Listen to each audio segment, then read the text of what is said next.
Vice Chancellor Research, members of staff and Senate, distinguished guests, proud parents, partners and friends, and most importantly, you, the graduates, good evening. I would also like to thank Carol for her welcome to Noongar country. It's a privilege to be here tonight. The university has invited me to share some life lessons I picked up during the 25 years since I, like you tonight, graduated in this very hall. Back then, I found it tough to get a job. I thought myself lucky to be able to complete my article clerkship at minimum wage, which I think was back then the grand total of $15,000 a year. Today, I enjoy the luxury of being able to divide my working time into thirds, a third for my legal practice, a third for business, and a third for charity and the arts. Most importantly, I get to choose to work only with people I like and respect. So while I might not be rich or famous, I'm pretty happy with the way my life has turned out so far. So the things I learned along the way may also be useful to you. Let me start with a quote from the late American entrepreneur Jim Rohn, who famously said that you are the average of the 5 people you spend the most time with. I have certainly found this to be true. But remember that nobody is perfect. It's about finding people with principles, values, and goals that you share or aspire to achieve, so that you can share the journey with them. You probably haven't even met some of these people yet. Also remember that character trumps everything.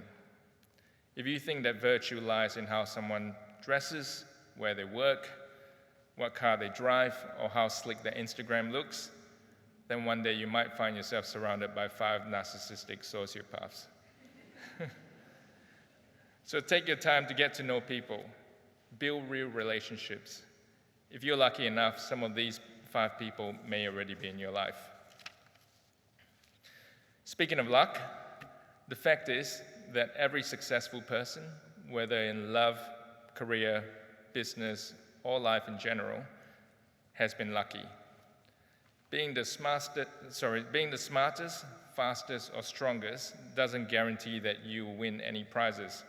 You also need luck.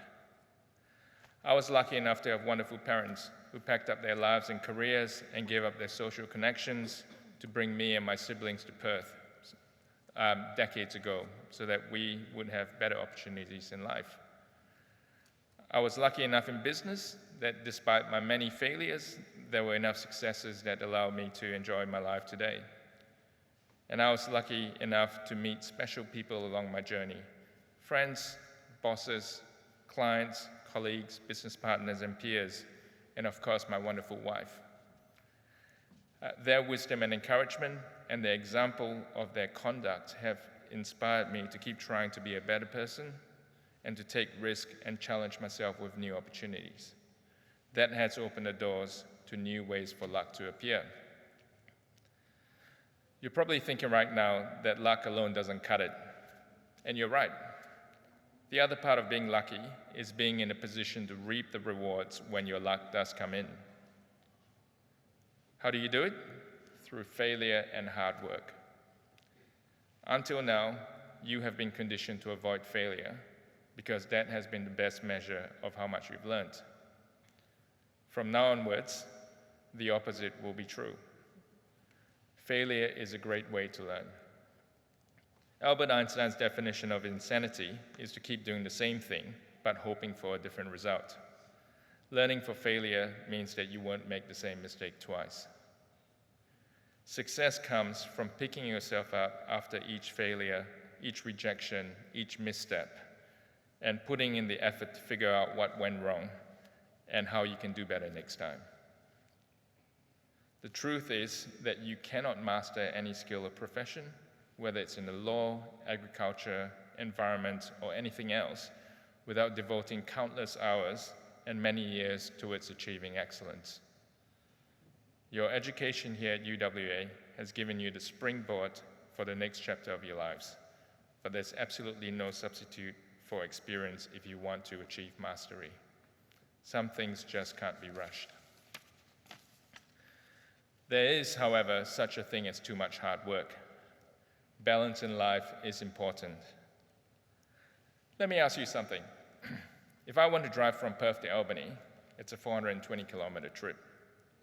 When I start the car, the fuel gauge light goes on, which means there's only enough fuel for 50 kilometers. What should I do? I know. Maybe if I stick some masking tape over the fuel gauge, that will solve the problem. You know, if I can't see it, it won't matter, right? Do you think I'm going to make it? Of course not. Yet, we seem to think that we can do the same with our mental health. Emotions are the warning signs for our mental health. We all have bad days. It's okay to feel anger, anxiety, sadness, stress, or lethargy, but it's not healthy to ignore these emotions. To paraphrase the ancient Greek philosopher Epictetus, it's not what happens to you, but how you react to it that matters. Take the time to acknowledge what you're feeling, to understand where it's coming from, and to address it. You could exercise, take time out to relax and chill, spend time with genuine friends, or talk through things with a confidant. Positive social connections are important, but don't be afraid to seek professional help either. And remember to laugh at yourself. It's okay not to take yourself seriously all of the time. Just remember, though, that no matter how hard and how smart you work, it's not going to be enough if you try to do it alone. Nobody achieves success without help from others, whether it's the team around you, the boss who gives you a promotion, or the people who offer you opportunities. How do you convince these people to want to help you? Well, there are many theories, books, and guides out there, but the one thing that will guarantee that someone will never want to help you is to treat them poorly.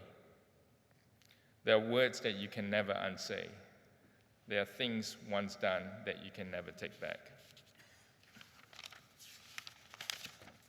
It's impossible to exhaustively list all the do's and don'ts, because this is all about substance rather than form.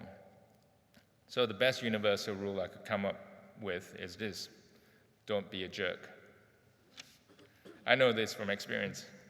Nobody has ever said to me, Melvin, you were a real jerk to me 3 years ago, and that's why I really want to help you today. There's no such thing. So don't be a jerk. My final point: I believe that a truly civilized society has an appreciation of the arts and community contribution. So expand your mind. Visit a gallery, watch some live theater or dance, or better yet, become a donor. You don't have to be rich to become a donor. Find something that interests you and see how you can contribute, whether with a cash donation or through your skills and expertise. You could even join the board of a not-for-profit organization. I respectfully disagree with the people who tell you that it's good training for a proper board of a commercial company, or that you need to have a burning passion for their cause. Instead, do it because you have the skills. You have the skills that you can contribute at board level, and because you support what they do.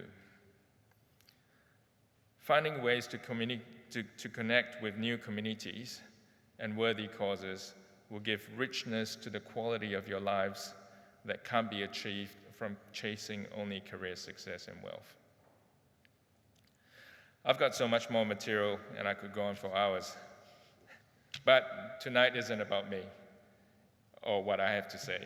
It's about celebrating your achievement in graduating from the University of Western Australia. So congratulations, go forth, live long and prosper.